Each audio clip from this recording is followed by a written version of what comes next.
Hello, and welcome to UU Wellspring for Spiritual Companions. My name is Linnea Nelson, and I am the Executive Director of UU Wellspring. You were probably sent to this video by someone who's invited you to be their spiritual companion for this year while they are taking UU Wellspring. I wanted to make sure that you knew a little bit about UU Wellspring, and so I will share that here, as well as what does it mean to be a spiritual companion. Your role would be primarily to be a listener. And when you hear more about the program and more about the role, I'd like you to keep that in mind that you are a listener first. And to companion a UU Wellspring participant means to meet with them, maybe for an hour, and listen. We'll give you some other tips too, but that really is the key. Our program is about 10 months long, often from September to June, but it can be a different combination of months. And when you work with someone as a spiritual companion or volunteer your time, you do want to have a bit of a commitment of how long you're going to work together at a minimum so that you know you have the time to really sink into that relationship. Some folks don't start until halfway through the program, and so maybe it will be a shorter amount of time, or maybe the relationship as a spiritual companion and mentee will continue after the program is over. I'd like to read to you a poem by Jean M. Olson to help you understand what it is that we're bringing forward in this process of spiritual companioning. It is a vulnerable process. It can be a very deep process where I like to look at it as kind of peeling an onion. People are slowly and surely going into themselves, but also recognizing who they are while being in the community that they're in. So this is what I also read to our facilitators who are facilitating UU Wellspring groups. Go boldly. May you be brave enough to expose your aching woundedness and reveal your vulnerability. May you speak your deepest truths, knowing that they will change as you do. May you sing the music within you, composing your own melody, playing your song with all your heart. May you draw, paint, sculpt, and sew, showing the world your vision. May you write letters, poetry, biography, slogans, graffiti, the great novel, laying bare your words of love and hate. May you love even though your heart breaks again and again. And until the end of your days, may your life be filled with possibilities and courage.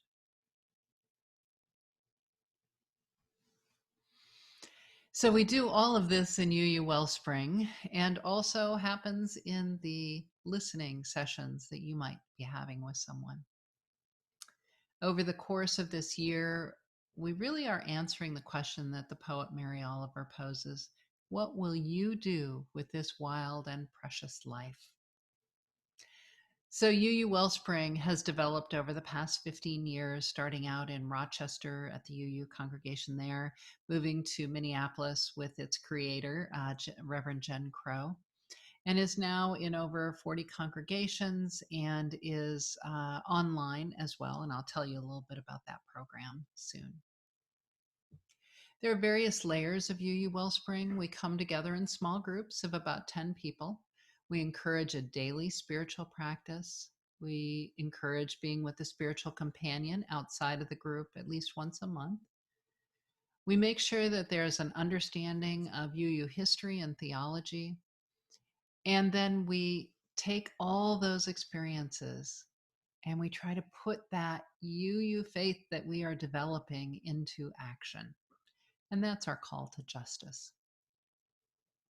As a spiritual companion, you may find that reading some books might be helpful. We recommend The Sacred Art of Listening by Kay Lindell. And she actually has, she's the founder of the Listening Center. So there's a lot of good information there. Spiritual companions is one name that is used for spiritual directors, spiritual guide. Some people say spiritual advisor.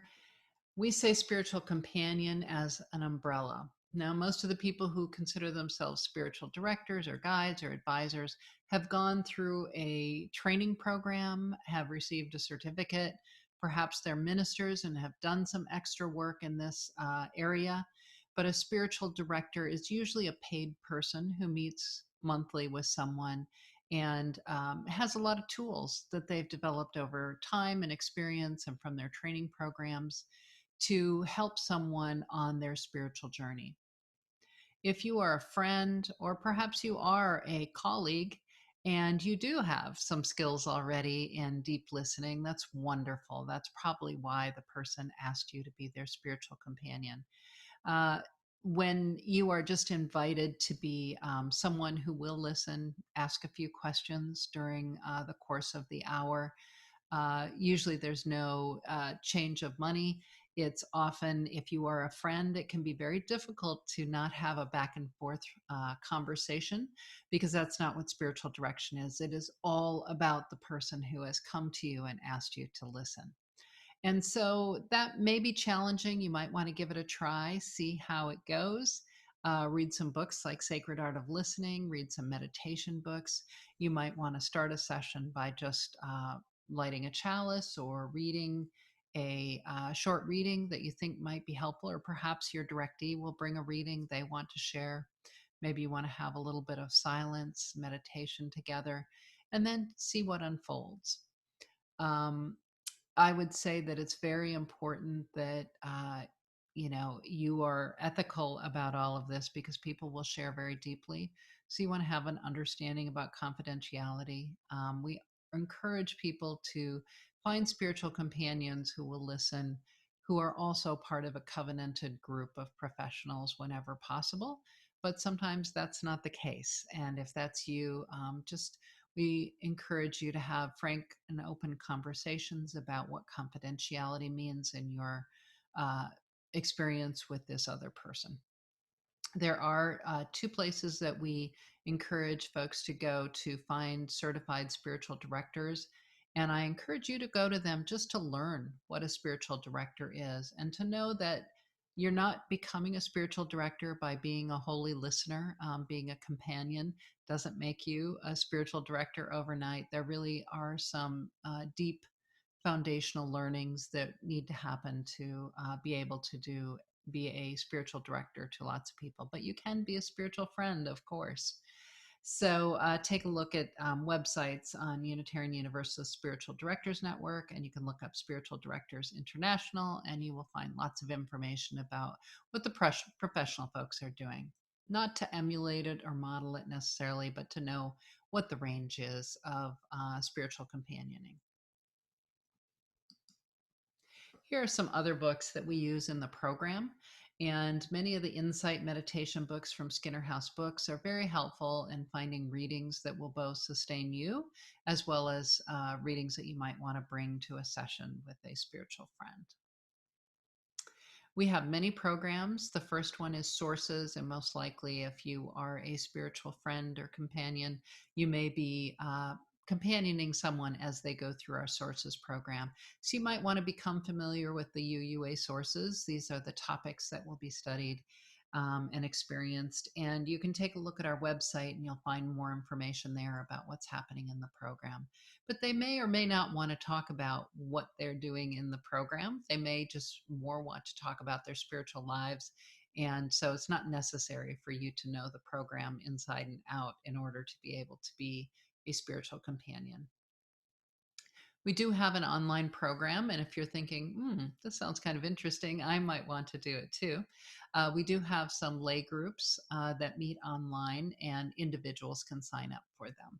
And so if you're interested in that, go to our website or just contact me. I'll be sharing my email shortly, but it's director@uuwellspring.org.